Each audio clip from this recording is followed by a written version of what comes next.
All right, here we go. Episode four of the Not Ideal podcast. I'm your host, former NFL and AFL defensive back, Eric Crocker. And if you're watching live right now on YouTube, I have a special guest with me right now. It's my wife, Styvie Crocker. Everybody give Styvie Crocker a round of applause. I didn't know if you would come on here live like this. Why? I mean, it's different. Like this is live. I do lives on Instagram. Yeah, but this isn't your audience. And you have to be a little vulnerable on here because we got to talk about the real. Are you going to embarrass me? No, I'm not going to embarrass you. I don't think there's any way that I can embarrass you. Mm-hmm. I just think we're going to talk about the real. Okay. So we do have one of our friends in here, Katie Lozano. Shout out to Katie in here.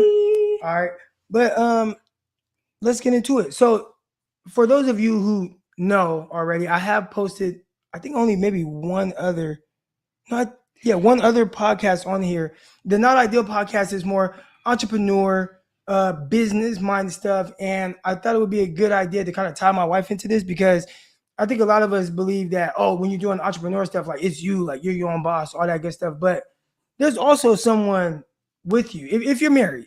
So for the people that are out there that are married, we're going to kind of get into all of her thoughts because I go through this process, not like I'm alone on it, but kind of like I kind of maneuver and do my own thing. But every decision I make, it 100% affects my wife as well.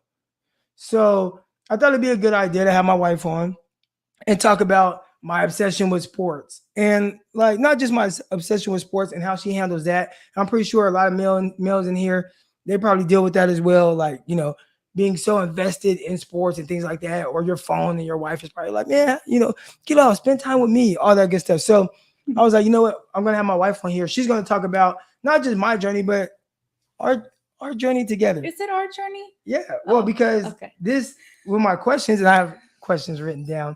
That I have not been able to see, and that makes me nervous. All right. So I think your dog just farted. But so my first question for you is, I wanted to kind of introduce people to like us and how we kind of started. So we started dating when we were like 25, 26 years old. And we are now 30. You're 35. I'm 34. I'll be 35 this month. But so it clearly is kind of a long time ago. Yeah, that is almost 10 years. Yeah. And I wanted to kind of get to where we were at. What's wrong with your dog? I don't know. All right, here we go. So I wanted to kind of talk about where we were at when we first, started dating. Because, I mean, obviously I was in playing football and things like that. But not for very long. Right. So there was like a huge transition for me. Yeah. And I think these are questions I never asked you, but how did you feel about that? Because you were dating someone and it's like, okay, football player, not like that. Like, not like you dated me because I was a football player, but, I went from like, I was doing one thing and then I had to transition almost into like a whole different life. So what were your thoughts when we were kind of going through that process of me trying to find whatever the hell I was going to do moving forward? Well, I can only speak for myself because everybody's different. But for me, it was like you said, it was never really about you being a football player. It was more on like a friendship level. Like I feel like we were really able to establish a friendship early on. And I think that's really what has brought us along all these years. So when you were transitioning from football to whatever your next journey was going to be, which we didn't know what the heck he was going to do, it was more so of just like, how can I be there for him emotionally? Like, how can I be there to support him? And, because that's a huge thing every little boy's dream is like, oh, I'm going to go to the NBA or, oh, I'm going to go to the NFL. I mean, even my own son, like that's his plan A is he's going to go to the NBA. And so, when you finally reach that and it doesn't go as planned, that's like a huge hit to your ego, I'm sure. And, you probably start to like question yourself and your abilities. And so for me, it was just like, okay, how can I help him through this? Like, what can I do to be there for him? How can I help him kind of like find his new way? And that's really kind of what my mind frame was. It wasn't about like, oh my gosh, like he's not playing football anymore. Like it was just like, how can I help him on a more personal level? All right, and that's the big thing, I think, because a lot of people, and especially going through that transition, and you know me, I'm not very like emotional, and I typically don't speak on a lot of how I feel. I just kind of go with the flow of things. So for Yeah. you to still, me maybe not verbalize where I was from a mental standpoint, but you still, be there for me throughout that process. That really meant a lot. That really meant a lot to me. All right. So I wanted to ask you because I just talked about my mental, and you and I, we've gone through different things, and you had your mental situations. I don't know how Mm-hmm. to word it, but Yes, you had a breakdown. I did. I had a mental breakdown, if you want to call it that. The scariest thing that I've ever had to encounter in my life. And I don't wish that upon anybody. Um, I guess, I mean, medically, they didn't like say, oh, she's having a mental breakdown. There is some diagnoses that were given to me, but like, that's what my brain felt like. Like, that's what my body, I mean, you saw me, the state that I was in, and like, it just was, everything just gave out. Like, so to me, whether the doctors want to say that's what it was or not, to me, that was a mental breakdown. So I don't know if you want me to go into detail about what. Well, I try to be as open. And again, we don't have to talk about anything that you don't want to speak on. Yeah. But I know for me, it was scary. I get a phone call. I'm in the middle of watching. So this is 2019 of 49ers. I'm at the 49ers game against the Pittsburgh Steelers. And I get a call from my wife, like in panic. Yeah. And that was scary. That was scary. I mean, obviously, I know it was scary for you, but it was scary for me too, because as someone who, I haven't had to deal with anxiety, depression, not in that way, right? Like, not to the point where it, like, affects my like mood or anything. Not that I've noticed that. Yeah. No, not at all. But to try to be there for someone that you see is clearly struggling with someone, that was tough for me. But I guess, how do you think I handled that? I don't think, and I tell people this all the time, I couldn't have gone. I couldn't have gotten through that situation without you. For somebody that, so mental illnesses run in my family. Like, there's severe depression, severe anxiety, on both sides of my family. So as long as I tried to, sweep it under the rug and pretend like, oh, I'm not going to be like them. It's not me, and the truth was that it was, and I didn't pay attention to it. So, but for you, like, as long as I've been around your family, I don't see or have heard anybody that struggles with those same type of situations. So for you, that was like completely foreign. You're just like, what do I do with this? I can only imagine what was going through your head. And now that like I'm okay, I look back and I'm like, this poor me. Yeah. But I think you did an amazing job. I mean, you did the best that you could, and he would not leave me alone, because I was scared to be alone. I was scared to be alone. I had no control over my thoughts, my emotions. I mean, literally, like, we'd be talking and having a conversation, and then everything would just hit me all over again, and I would just break down crying, and I'm in fear, you guys. Like, I'm not even like, oh my gosh, I'm anxious. Like, I'm literally in fear for like every minute of every day for almost 30 days straight. It was so scary. I had no appetite. I wasn't eating. It was really scary, and he would not leave my side. Like, he took off work for a while, and then at some point, obviously, we had to pay the bills. And so he decided to go back to work. And it was the first night that he went back to work. And nights were the hardest for me. And so he decided to go back to work. And he's like, call me if you need me, and I'm like, okay. He's like, do you want me to stay home? And I'm like, no, like, we can't live like this forever. Like, we have to try to move forward. And so I think I lasted like 2 hours. I think I lasted like 2 hours by myself, and without him there, my body just started completely shaking. I mean, you guys, it was uncontrollable. Like, I was just breaking down all over again. And I called him, and I'm like, please come home. And he was there within like 30 minutes. Like, he was with me around the clock. He did not care what his boss had to say. He did not care what he was missing out on. Like, so for somebody who doesn't have any experience or knowledge with mental illnesses, you did an amazing job. And I am forever, ever grateful for it. And I tell people that all the time when I talk about my situation, that I could not have gotten through that without you. I mean, he even started Googling, because we didn't know what was going on. Like, I had never experienced, I mean, I've always had anxiety and I know what that feels like, but what I went through, where it was just like this switch where my body was just like, girl, you're done. Like, that's it. Like, we're done. I mean, I had no control over my thoughts. I'm having these crazy thoughts, which is what sent me into that panic state. So then I was scared to be alone, because I thought I was going to be acting on these thoughts. And I mean, there's a whole bunch of science and research that I had to do to understand it. But I mean, we didn't know what was going on with me. So he, I mean, got on his phone and we're like Googling and trying to figure out, like, is she having like a psychotic breakdown? And, you know, like, it was really, really intense, you guys. It was a really hard time for us, but it made us stronger. And I'm definitely grateful that you were there, because I can see why people who don't have that support system, and this is going to sound really harsh to say, but I can see why people who don't have that support system and deal with like mental illnesses commit suicide. Because I don't know if I would be here today if I didn't have him around the clock with me, because that's how out of whack my brain was going. So you have a lot of questions on this, all right? And it's good to see. One, there was a question about there are medications to help with that. So do you want to touch on some of the things that you've been, you know, or you had to take, or some of the things you did? Someone asked about, I think it was counseling or therapy and things like that. So I know you kind of did some of those things. Yeah. So I did all of the above.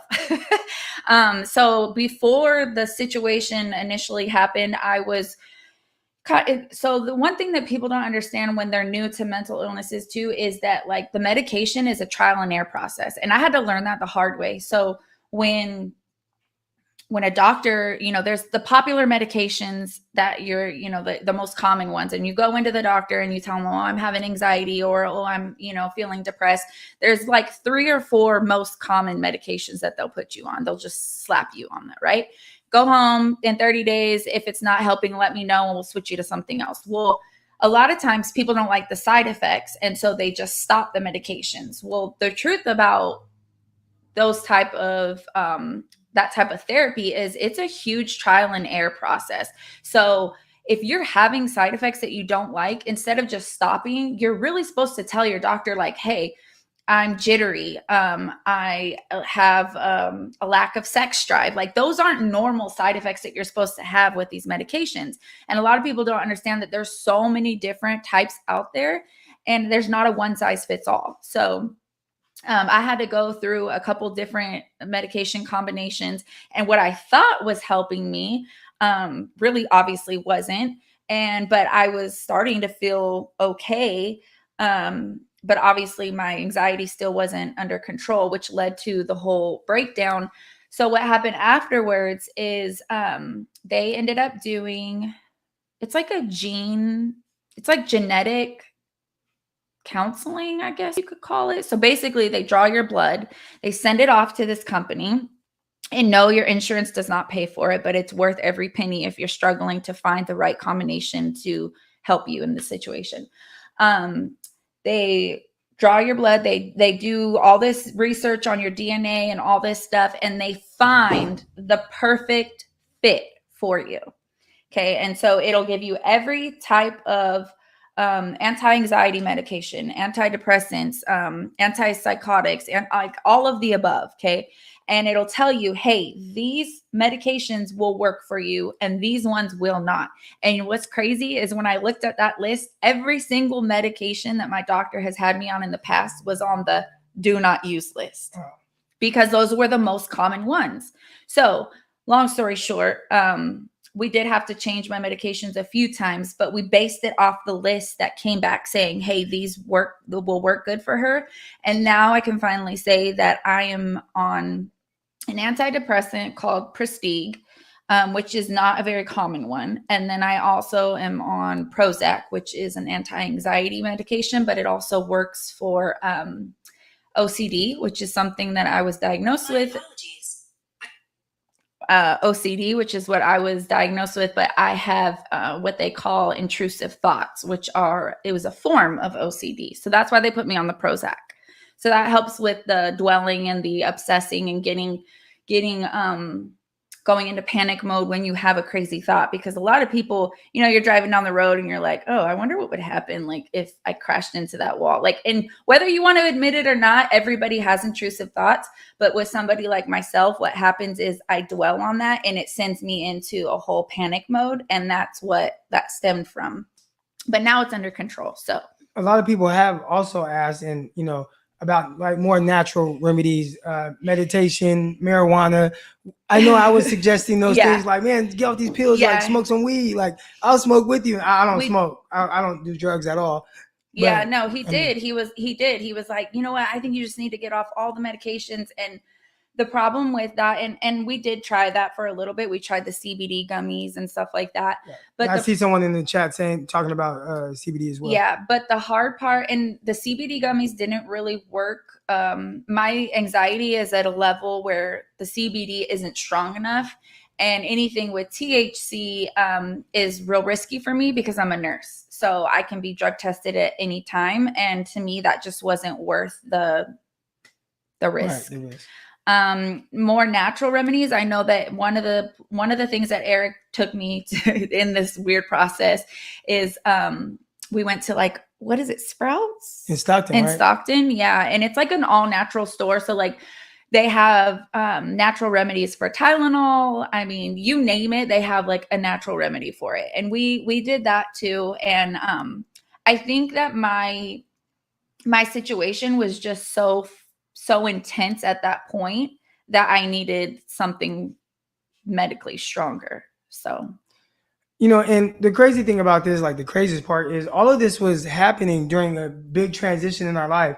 We were preparing to move across the country to Arkansas. She's going through this. We're trying to figure that out. And then our lease was up where we were living. So instead of signing a new long lease, we actually had to split up our household, right? Now, these are the tough things that and it's crazy because now we look at, not to like, but like how we're living now, right? Yeah.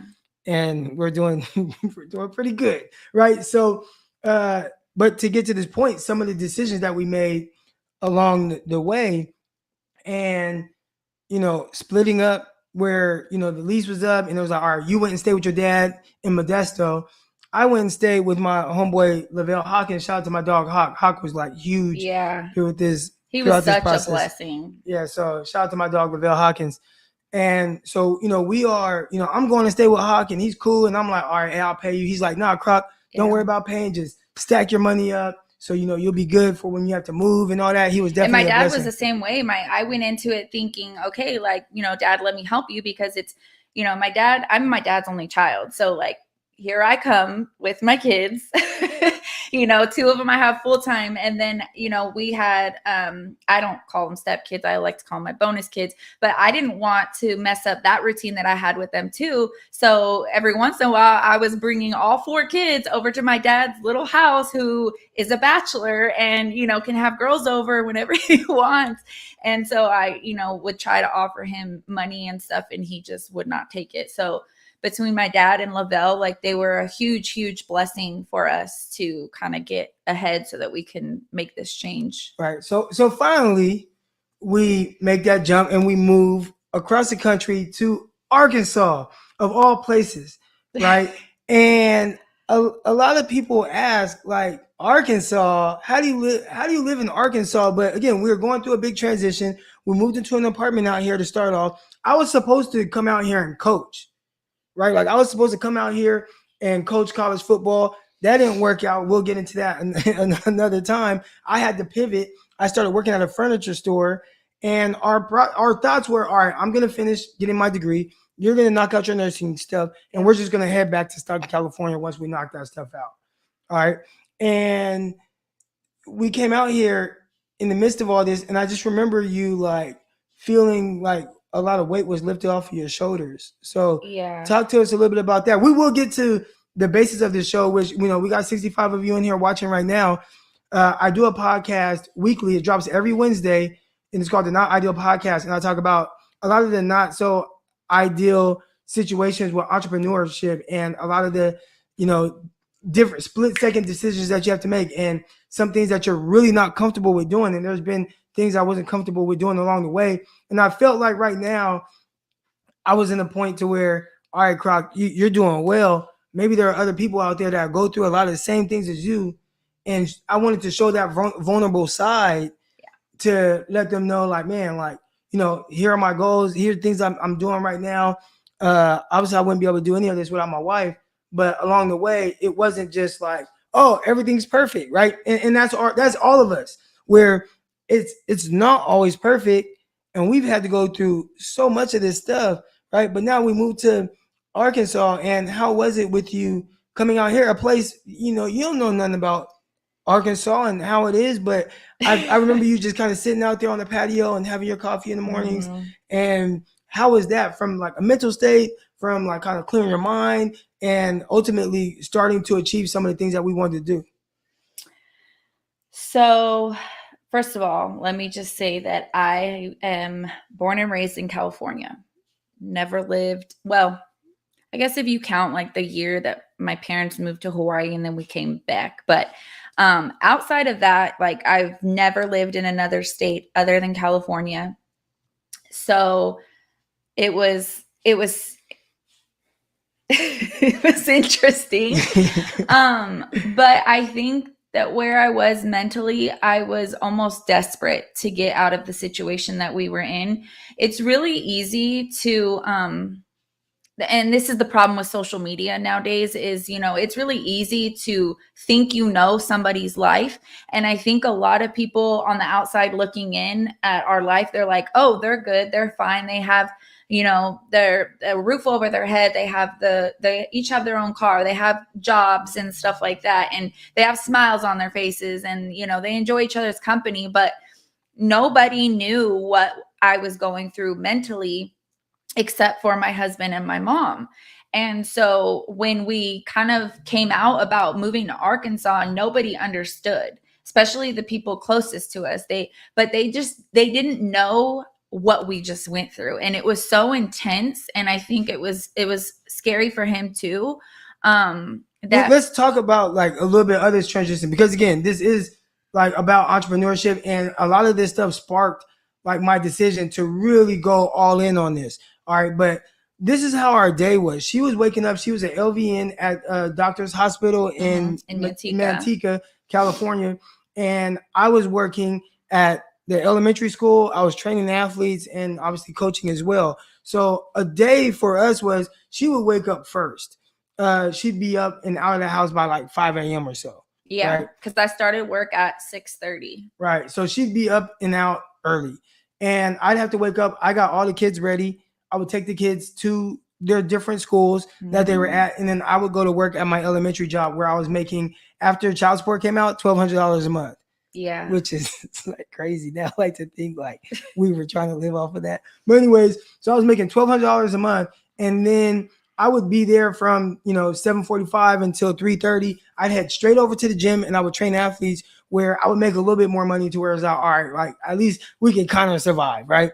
And I wouldn't be done until 8 o'clock at night or so, or 8:30 at night. Yeah. So, I mean, really going from sun up to sundown, while she would work until 2, but she'd be on call a lot. So if she's on call, she gets called in a certain amount of times per week. Like she had to do it on certain days. And on top of that, we had our kids that were in different sports. We had to take care of them. You had to cook dinner. You were in school, knocking out all of your prereqs to enter the nursing program, on top of, getting called in at any moment. So it was hectic. We did that for a few years. I mean, yeah, at least 2 years. At least 2 years where it was just nonstop, go, go, go, go, go, go, go, go, go. So then fast forward to moving to Arkansas. And we moved in the middle of the pandemic. So I think that might have helped a little bit. I guess. I mean, I don't know. I don't know. You know, well, no, because you got the what is it like unemployment, the stimulus, not stimulus. They were giving out the monthly money. We didn't get that yet. That hadn't kicked in yet. Oh, so yeah, still struggling with that. But anyways, we were just it was just go go go go go. So we're like, man, we got to figure it out. And I'm here, so I make phone calls. And it was bad, you guys. Yeah. It was really. We were literally just coexisting, not. I mean, taking shifts. It was literally like taking shifts. Like, okay, I'm home now. Here's the kids. I gotta go. And then when he came back home, it was like, okay, I gotta go to sleep now. Or hey, I got called in. I gotta go to work. You're sometimes on now. Sometimes you would bring the kids to the gym. Yeah, she would drop the kids off at the gym where I was training athletes and stuff like that. So that was a tough time. So then we get out here and we're able to kind of relax a little bit. It was much more feasible from a financial standpoint. Yeah, and to where like we can survive while we're not making good money, right? Where I'm not making any money really, right? So I ended up getting a job at a furniture store. When I first came out here, we actually went furniture shopping and we ran into a beautiful family, the Rawls. I love them, Sam, they adopted Cindy. us. Yeah. And we're just talking and they're just looking at us like, man, where are y'all from? Because y'all not from here. And they're real country. Not. Like if y'all hear them talk, like they're real country. And from there, they're just like, do you want a job? Like just in their country voice. I'm like, I ain't gonna turn down money, right? So I start working there, and I worked there for probably about a year or so, and they become like family to us. They're literally, right? Yeah. They've helped us a lot throughout this transition, but part of it was me stepping away from there, and I have put together and a lot of you, if you haven't heard this story already, listen to the first episode of the Not Ideal podcast. You can find the link in the description below. And I go more in depth for about 35 minutes on all of this. All right. But, I ended up just saying, all right, like I'm going to quit this job and I'm just going to go all in on training athletes. Now at this time, I knew there could be a market for me training athletes out here, but it wasn't like I was training a bunch of kids. I had nobody. Mm-hmm. So here we are. I don't even think you were charging at first. Right. So here we are. I'm like, all right, I'm going to quit this job. We don't have money. And I'm just like, I'm going to make this work. But I want to ask you as a wife, and because there are people in here that, aspire to be entrepreneurs and things like that. What was that like? Like for you, like, because you kind of lose that security, like that financial security. Yeah. And then you have to almost go like on like the faith system. Mm-hmm. So there's been a lot of times where I've had to just pray that your master plan works out. But you're specifically talking about when you quit the furniture job and I told them, no, he'll be back. Yeah. Yeah. That made me a little bit nervous because I wasn't like working. I was working my Monate business, which is strictly commission. So, and at that time I hadn't really built a team yet. So, I mean, I was pretty much just making chump change. And, by this time the stimulus check was coming in.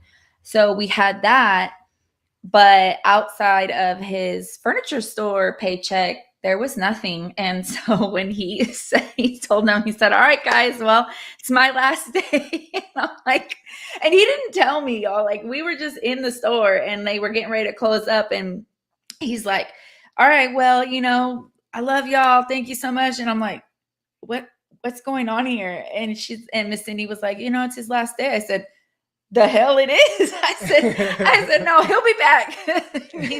he's like, no, I'm not. And it was scary. But the one thing that I know about Eric is, and I think this is kind of where we are able to like have a strong bond and we built a really good foundation, is we're always going to find a way. And he's always going to find a way. And I'm always going to find a way. So no matter, it may be tight for a while, but we never stay down too long because we're both just two type of people where it's like, okay, well, what do we have to do to make it work? And that's once that kind of set in, I think it was the only reason why that I had that initial reaction was because you didn't tell me that was your last day and I was there. So of course I'm like, oh, no. Wait, I hadn't even had time to process it. I just was like, wait, what? But then like when I went home and he broke down the details and told me, this is what I want to do and this is how I'm going to do it, I'm like, I mean, what do we have to lose? Right. So when you think about kind of where it all has gone and where we're at now, what can you tell to people about, like, maybe, just believing in themselves, or like, because again, we quit. When I quit the furniture store, even then I wasn't making a lot of money. It was barely enough to kind of get by to be able to pay bills. But now you see how that has paid off, and not to put out, our financial business out there, but doing pretty damn good, right? I mean, went from, okay, I don't know how much money if we would have added up the furniture store, but let's say I was making $1,200 a month at the furniture store, right? Like hustling, grinding. That is, what was it, $15,000, I guess, for a year. And now I make $15,000 in a month. So, like, how, like, seeing like that transition and kind of how it happened, like, what advice can you give to other people? Well, for one, and you've said this many times, is like, nobody's going to believe in you like yourself. Like, as much as I have his back, like, he still believes in himself more than I ever will. Even though I support him in majority of everything that he decides to do. But, my biggest thing is always like, you don't want to look back 10, 15 years from now and think, man, I should have tried to open that business, or, I should have taken that shot, or whatever the situation is. You only live once. And what's the worst that can happen?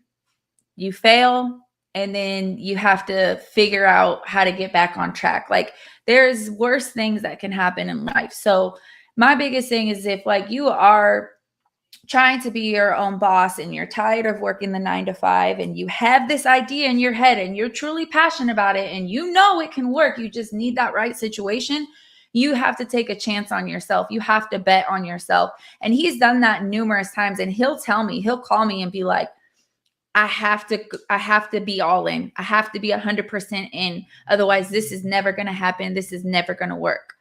And if you don't have that mentality, it's not going to work. You have to be able to be all in. So if you don't have a spouse that's supportive, that's going to be really, really hard. If you're single, but you have this dream life that you want to live, you have to find a way to make it work. Like, there can't be a plan B. Like, I remember one time we were talking to my son about, his plan is he wants to be in the NBA. And I said, and I'm like, okay, well, what's your plan B? And he cut me off. He's like, no, there is no plan B. Like, there should never be a plan B. It's the same thing with your journey or whatever you want to achieve. There can't be a plan B. If you have a plan B, then you're not all in on plan A. Because in your head that you have something to fall back on. Like, oh, if this doesn't work out. No, that can't be in your head. And that's hard, though. It's way easier said than done. It takes time to condition your mind, because, your body's natural reaction is to play it safe, right? That's just how we're built as humans. So it takes time to learn that skill. It's not something that you can just turn off and on. You have to literally rewire your brain to think, no, this is going to work and there's no other option. So until you can get to that mind frame, stick to your 9 to 5. But you do have to condition your brain to think that nothing else this is it. Like, I have to be all in. And that's the only way that's going to work. That's how the most successful people end up being so successful, is they go all in and there is no plan B. And I think the crazy thing for me, you would think that a lot of stuff I'm doing, like, there's some kind of like, and a lot of people ask me like, man, Crock, like, man, I'm so happy for you, or I'm excited for, like, man, look at all you're doing. And man, you must be happy for yourself, or you must be proud of yourself. And maybe sometimes I can do a better job of really kind of thinking. I thank the Lord for sure, but maybe like kind of, man, you know what? Man, we're doing damn good. But my mindset is always on like the next thing. So I don't really, I guess, appreciate like this moment, like where we came from. I mean, I feel like I do, but it's not something I ever talk about, or it's not anything I ever feel like satisfied about. It's like I'm always thinking about the next thing. And I think that's the tough part about entrepreneurship. Like my mind is always going, whether something works out or doesn't, I'm always thinking about that next thing. But for you, it's the next thing was becoming an RN. And this woman right here, everybody talks about how proud of me they are and stuff like that. But my wife, going from the situation she was at, again, I talked about her schedule, which was crazy when she was trying to knock out all her prereqs to be able to enter a nursing program. And my wife taking that leap of faith and going across the country to a place she ain't never been. And then my wife, through all that, like, you're graduating from nursing school in a week. I am. You know what I'm saying? Like, she's going to be an RN. And not only is she going to be an RN, she already had job offers like lined up before she even like graduated. It's like job offer. And she accepted one to be a NICU nurse. Did I say that right? Yeah. A NICU nurse out in Little Rock, Arkansas. But, for me, like the pleasure that I get is because everything I do is. Does your wife have any single sisters? She does have a sister. I don't know if she's single. I don't know. I can't keep up with her. But everything that I do, it's for everybody else. Like that's how my mind works. Like, when I'm hustling or I'm doing my morning show that a lot of people tune in to, it's not really for me. Obviously, I find joy in talking about the 49ers, but that's another means of being able to provide for my family. That's another means to be able to, send child support money, pay for the bills, pay the cars, pay that gym that's being built outside, So for me, it's kind of hard to really think about myself throughout all this, but it's been very easy to think about my wife throughout this and where you were when we met 9 years ago and working 9 hours at 9 hours a week, and to where now you're about to walk across that stage and be an RN. How does that feel? Well, it really didn't hit me until I took my graduation pictures. And then when I got my graduation pictures back, one of them I was holding balloons up and one said R, one said N. And so to see myself holding those initials, it made me really emotional because this is something that I've always wanted to do since high school. But I got pregnant at a really young age. I got pregnant at 19. And so my nursing dreams kind of had to take a back seat because I had to provide, obviously. And I loved where I worked at the time.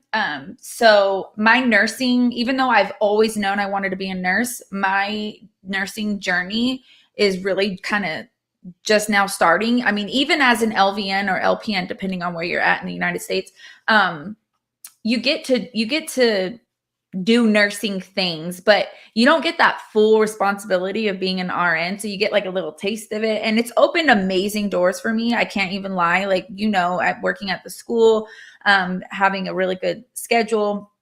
This was before I was working at the hospital, but being an LVN has opened up amazing doors for me. But now that I'm actually like getting ready to be that person that I've always wanted to be career-wise, it's really emotional because I've always wanted this. And so it doesn't feel real almost.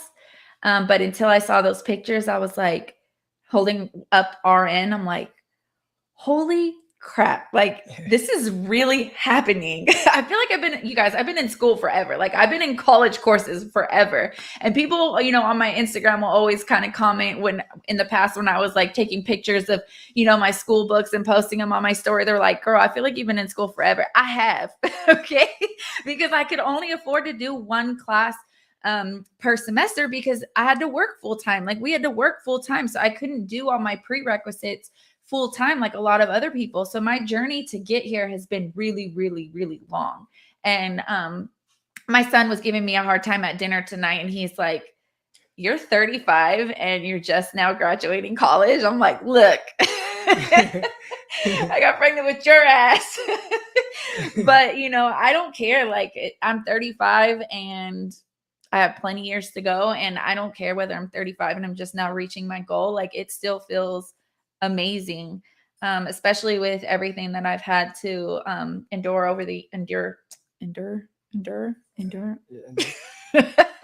over the years. And just, I've worked since I was 15. So to finally be here, it's absolutely, it feels amazing. But I couldn't have gotten this far without my husband at all. Like, at all. I would not be here. I tried to quit. He wouldn't let me quit. She tried to quit. So she tried to quit in December? So last December or November? It was sometime during like November, I'd say, because it was kind of earlier then. And I told her, like, one, hell no, you're not finna quit. You done came way too far. We done moved all the way out here. And it's like, quit and do what? I mean, now obviously I have a business, and I did want to touch on that because I'm never like, although I feel like I'm doing these things alone with like my things and while she's doing nursing school, she's involved. Like, you know what I'm saying? Like anything, like when I want to do this, I want to do that. What do you think about this? Like I do run the things back. So we're doing this stuff together.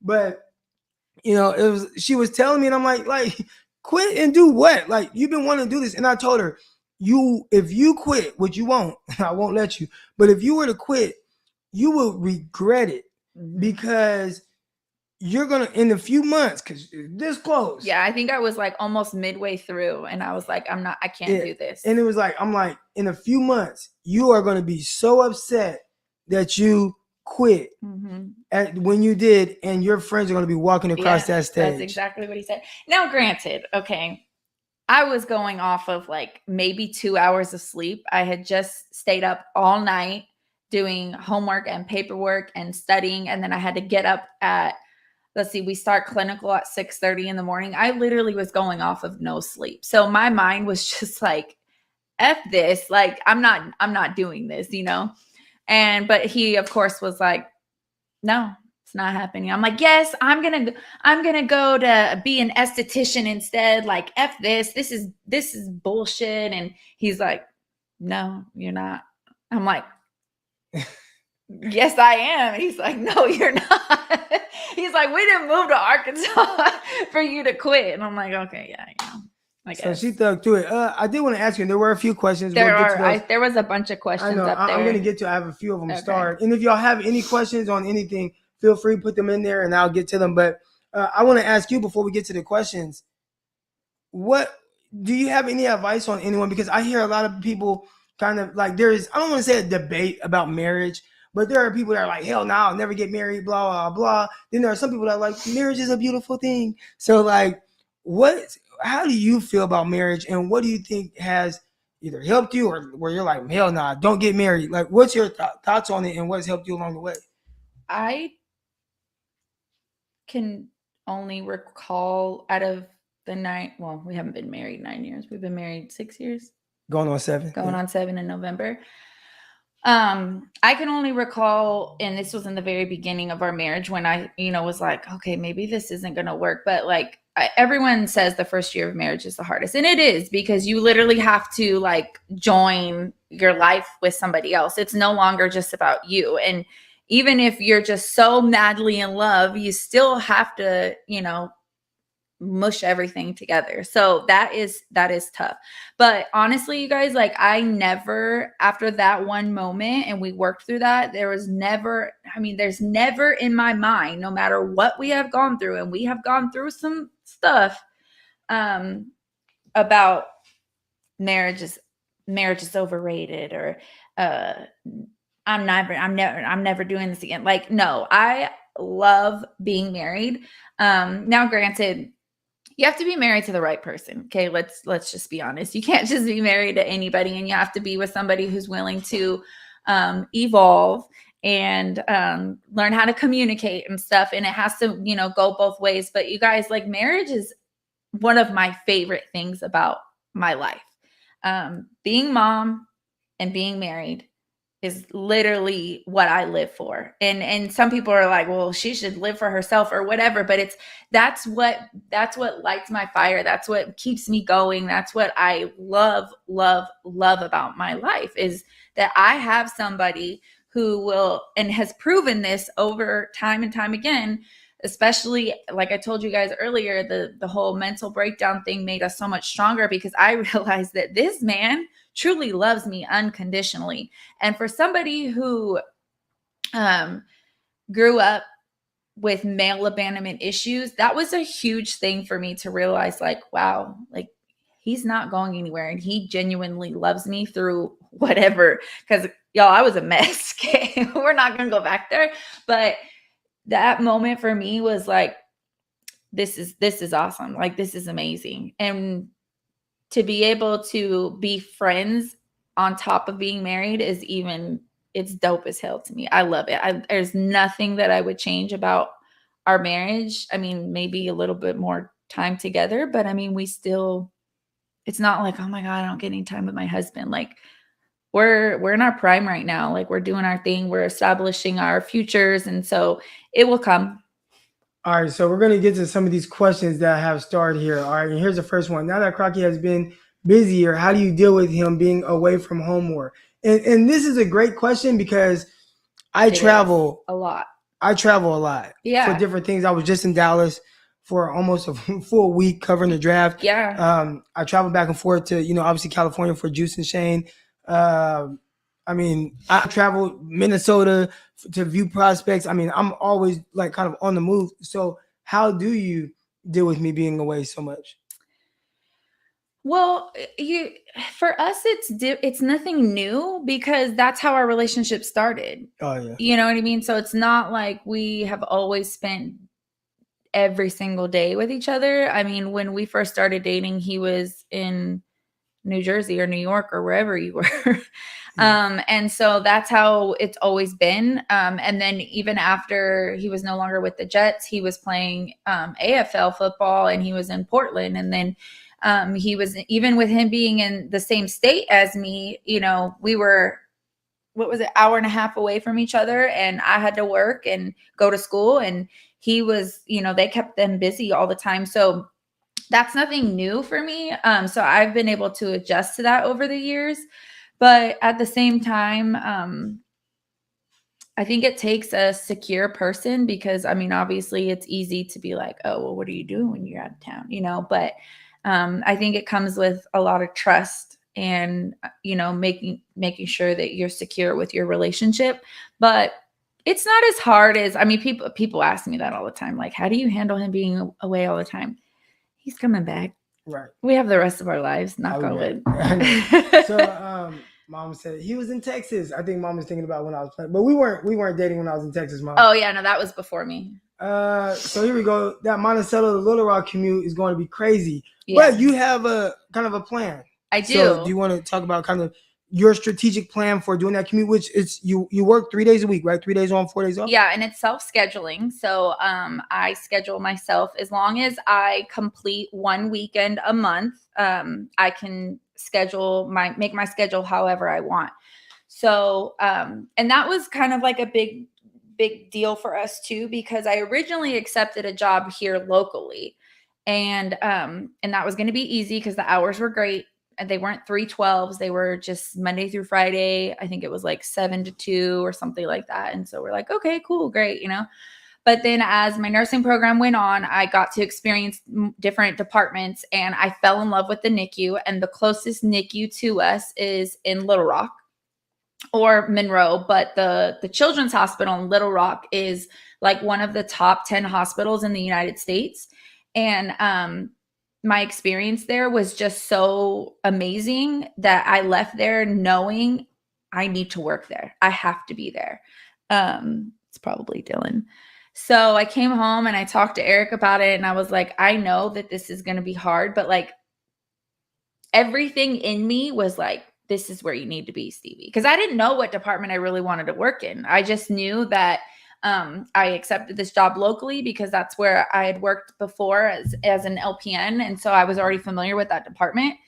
So anyways, my schedule, I will work my 3/12s back to back, and I'll commute the first 2 days. And then that third day I will get a hotel and stay over. Wait, no. So no, you're going to commute. You're going to come back the first night, and then when you go back out there, you're gonna stay in the hotel that night, and then come back after work. Yeah.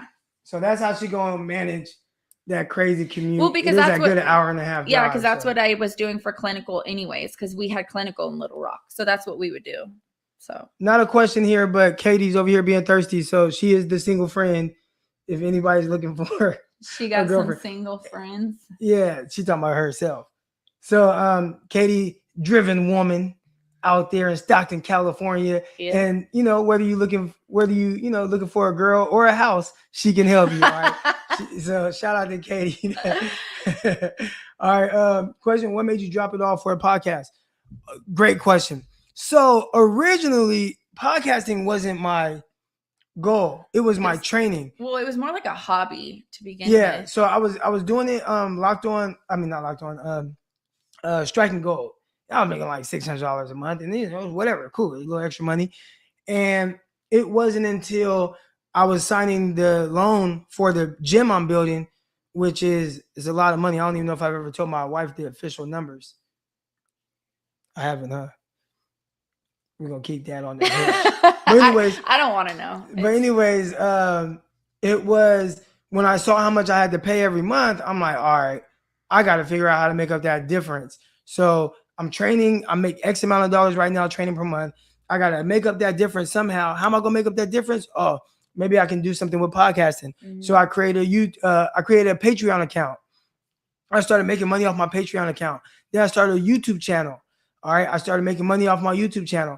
And then other things came, the Locked On Network, Underdog Fantasy. I say Underdog Fantasy, I got like this big old box of stuff that they just sent me. So Underdog Fantasy came, Lion Sports came, and next thing you know, just all the money's just flowing in. And my goal was to get it to the point where I can pay for our house, our cars, and the building without having one client in the gym. But that goes back to, and not to cut you off, but that goes back to being all in. Like there was no other option for him. He was like, he sat down and was like, okay, how am I going to at least cover the bills in this gym so it doesn't take away from me or us being able to pay our personal, bills. And so he did. He was like, okay, this is my plan. I got to go all in. And he told me his goal. He's like, by September or whatever, I want to make X amount of money. And he did. He reached it and he just went all in. And that's really the work ethic that it takes to be successful in anything. Like there was no other option for you. You were just like, this is what I have to do. And I have to make X amount of dollars off my podcast in order to be, and you did. So right. There was no plan B for that. All right, here we go. So next question. D, can you let your son go in there and answer some questions? Why does he want to answer questions? He wants to be on one of your podcasts. All right, come in here, D. Go ahead, come in here. All right, here we go. What did you do with the NFL check? So the NFL, like, you don't make money like I think like people think. Even guys that like play like a couple years, like if you don't get to your second contract, you make some money, but I've like off of like a first contract, just have a seat right there, then I'll bring you in a second. Close the door, son. But like off of your first contract, it's kind of hard to like put anything away or make any real money. And especially for me who, I didn't have like this like NFL career or anything like that. So yeah, there ain't no NFL money. Here we go. Do y'all think moving out of Cali helped you reach your goals? The military, moving my wife and I to Florida feels like the biggest game changer in our life. Yeah. That's a great question. I have been asked numerous times that question. And aside from like goal wise, moving out of California was the best thing for my mental health. Yeah. And I think for us too, like from the financial aspect of things, California is so expensive. Yeah. And I feel like it's even more. Like we're talking to Katie, because I mean, a goal of mine is to purchase I want to buy a duplex out in Stockton, because I travel out there so much, and I want to buy a duplex. And I was like, okay, I'll buy a duplex and I'll just rent out the other side to someone. And I'm like, I'm thinking it's gonna be like $250,000 or something like that, like, And she's like, man, them things over $400,000. I'm like, for some duplexes. So California is crazy expensive right now, and it would have been really hard for me to be like, all right, I'm quitting this job, I'm going all in on training while living in California. I don't know if I would have been able to do that. So that part was it has helped us a ton being out here. Yeah, I mean, obviously it's not ideal. Has he told you guys who actually came up with the not ideal title for this podcast? You never told them, huh? No, I don't think I told It was me. them. He called me one day. He said, "Man, I need to start thinking of a name for this new podcast that I want to try." And I'm like, "Not ideal." And he's like, "Nah." And then literally like 2 minutes later, he's like, "Actually, you might be onto something." Yeah, so that was me. That was how Not Ideal came across. So we have a question here from one D Weezy, and he says, "How do your kids feel about you leaving all the time?" So we got D. Come on, D. I'll try to scoot over. You're gonna have to get like right here somehow. So this is my son D. So how do you feel about me leaving all the time? Honestly, it's alright. Cause I'm here now. Because you're the man of the house now, huh? Once he leaves, I'm the man of the house. He takes control. Yep. All right.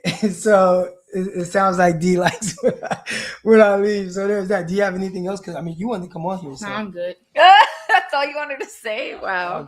Okay. So there's D. He's the man of the house when I leave. But if there are any questions, feel free to ask the questions. We will definitely answer those. If it's about marriage, entrepreneurship, whatever it is, feel free to ask those questions. Some up there. All right. Let me scroll up a little bit. All right. Leaving count. No, I feel like we answered them all. Oh, maybe we did. Yeah, look at this. I mean, this gas is crazy. Gas out here is expensive right now, and it's $3.80. Yeah, I saw $3.93 just the other day. Yeah, and when we first moved out here, it was like $170. $163, I think. Yeah. Or maybe by the time you got out here, because I came out here first a little bit. That is true. But what's his 40 time? I don't know right now. But anyways, man, shout out to everybody that's tuned in. Again, maybe I'll have to bring you on another time. This is the 4th episode of the Not Ideal podcast. I think this is only the 2nd one I've loaded up to YouTube. Obviously, this is a live, so it's going to be straight to the stream. In the link below, in the description below, you can find the link to the Not Ideal podcast on Apple, on Spotify, all that good stuff. Shout out to everybody. And, I talk about, me, but there are a lot of people that helped me along the way in this process of entrepreneurship. Shout out to my guy, Chris Roscoe's. I talk to him. How often do I talk to Chris? Too much. Too much. There can't be too much. I tell you, he helps me with all my stuff. So he is very helpful. Yeah, very helpful. So shout out to Chris. Shout out to my guy Steve Mullen. I see him in the chat. He helped me a lot with graphics and different things, especially when it came to the Patreon. Shout out to my mom. She's helped me in different ways. Lavelle, along with it. I mean, there's been so many people that have helped. So I talk like, oh man, I had this plan and I was trying to figure it all out, but I couldn't have done this without a lot of people that have helped me along the way. I missed a super chat. I didn't even see a super chat. Did you? What's a super chat? A super chat is somebody gave me some money. Oh, here we go. Yeah. All right. Niners deserve more, but here's a little bit. Oh, nurses deserve more. Excuse me, Rich. Oh, shout out to Rich. Look, I'm so just conditioned to see Niners. So obsessed with football. Yeah. Shout out to my guy Rich. There we go. Aw, $5. So there's your first super chat, babe. Yay. Let's go. Here we go. Ayo, Crock, beautiful family. But I wanted to say you motivated me a lot watching your Not Ideal podcast, and I was able to accomplish big things. Let's go. That's Listen, awesome. The Not Ideal podcast, and this is for whatever. And also, I want to preface this by saying entrepreneurship isn't for everyone. No. So it doesn't have to be like you want to be a business owner or anything. But my thing is just whatever you aspire to be, like go all in on that. Now, no, I'm not telling you all to quit your jobs or anything, but you gotta put your all into it. Whatever that means for you, put your all into it, and it'll help. I've been and you have to have a plan before you like take action. Like I think sometimes people just like dive into it because they're like impulsive. But I mean, how long did you sit on your business plan before it was actually able to start going in like real motion? Yeah, about 4 years. A long time, you guys. So I had a business plan. I knew in my head I wanted to do it.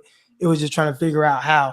And if you listen to the first episode of the Not Ideal podcast, you'll hear my story and my journey on kind of the thoughts behind that.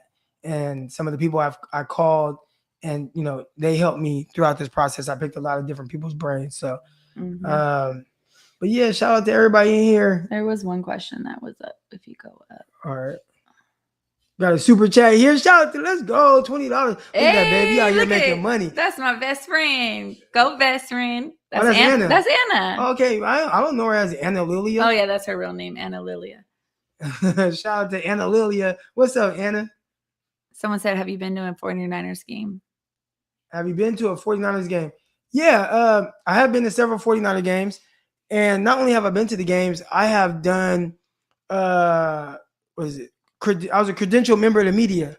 Yeah. How cool is that? Like, That's pretty awesome. So somehow, especially with like, you're such a hardcore Niner fan. I mean, y'all, when I say even hardcore is like an understatement. Like he is like the number one Niner fan. It's insane. But for you to be able to go do that, I mean, is how amazing is that? Well, I had to turn off the fandom and I had to turn on the professional Crocky, whatever version of Crocky that is. But yeah, it was really cool. I was in there. I mean, I was credentialed for training camp. I'm right there on the sideline at practices and stuff like that. Then I go into after the practices with the coaches and they're at the podium. I'm in there asking questions. Then I got credentialed for actual games. I was credentialed for 4 games. I was there when Jeff Wilson caught the game-winning touchdown against the Cardinals in 2019. I was there when the 49ers lost on the 1-inch line to the Atlanta Falcons in 2019. I did a ton of being in the media and in the booth. Like I was in the media thing with all the media people. Eric Crocker out here tatted up all the whole the whole thing. And I'm looking like I am not like any of these people, but somehow I'm in here. So yeah, not only have I been to several 49er games, but I also was a credential member of the media as well. So that was pretty cool. Yeah. There were some questions up there. All right. Yeah, I was at the NFC Championship game. Not this past one against the Rams, but I was at the one. We went to the Green Bay 49ers versus Green Bay Packers when the 49ers won to go to the Super Bowl. I was at SoFi Stadium. I went to Week 18 49ers game. Someone said, "Is your wife a Niners fan?" No, my wife is not a Niner fan. She is a Raider fan. And I've tried to convert her and switch her over. She won't do it. No. She won't do it. So she's a Raider fan, Las Vegas Raiders. We will be in attendance at the 49ers versus Las Vegas Raiders game. Yes, we will. We will be there. All right. She said, do you call Eric Crocky? Sometimes. Yeah. Yeah, sometimes. All the ladies call me Crocky. You know what I'm saying? That's where it came from. Sorry. But now everybody call me Crocky. Y'all out to the Vegas game. Oh, yes. Yeah. Look, there we go. My mama's a Niner fan. All right, but shout out to mom. She in the chat. You know what I'm saying? She raised a real one. You know what I'm saying? You know what I'm saying? What is your couple's nickname for Crock? What does that mean? Like, what is my nickname for you? I just call you babe. Yeah, that's kind of like all we call. Whenever he calls me Stevie, it's almost like scary because I'm like, what's wrong? He rarely. I don't remember the last time he's called me anything other than babe. Yeah. But you know what, y'all, man? I appreciate everybody that's in here right now. If you haven't already, hit the like button, hit the subscribe button. All that stuff helps, however you found this channel. This is typically a 49ers driven channel, but I have started the Not Ideal podcast. This is episode 4. All right, this is episode 4. So, I don't know if I'm going to go live all the time on my Not Ideal podcast when I have guests, but definitely went live this time. Is this what you're laughing at? Yeah, he does. But listen, are Great Value? They are really good. First of all, Great Value, I think they have the best products. It's not the fancy thing to do, and people want all these different other things. But Great Value has the best products. There is pictures of her in 49ers gear. I know, he made me. That's why. Yep. The pictures. I think it's on Google or something. Is it? It's like on Google or Wikipedia or something like that. Somebody found it and sent it to me. All right, here we go. Someone said, "Did you guys meet in Stockton?" I guess technically we met up in Stockton, yeah. But yeah, I was in New Jersey at the time. I was with the Jets at the time. But when we first linked up, we were in Stockton. Someone said that your wife should be a regular so she can get monetized. You get monetized when I get monetized. What you talking about? Man. Originally, we were supposed to start a podcast together. That's what we talked about. But our schedule, it's really hard with our schedules. But we'll get her on and get her just thoughts on where we're at, marriage Yeah. and all that stuff. I like to be an open book because I feel like people can learn from it. So I try to, not try to be real. I'm really as real as it gets when it comes to this stuff. So no? What does that mean? It doesn't mean I was agreeing with you. Yeah. I can't lie because people know me. So it's like it's not like I can lie about. That's how I look at it. Like I can't sit up here and lie about something because people know me. Yeah. So if I'm lying, they're gonna be like, Eric's full of crap. Like, yeah. what? All right, but anyways, man, again, hit the like button, hit the subscribe button if you're listening to it on one of those podcast formats, Spotify, Apple, all that good stuff. Leave a 5-star review. Leave a review. All that, hit the star, all that good stuff, man. All of the above. All of the above. But that's gonna do it for this episode of the Not Ideal Podcast from Eric Crocker and Styvie Crocker. We are out. Appreciate all y'all. Love y'all. Peace.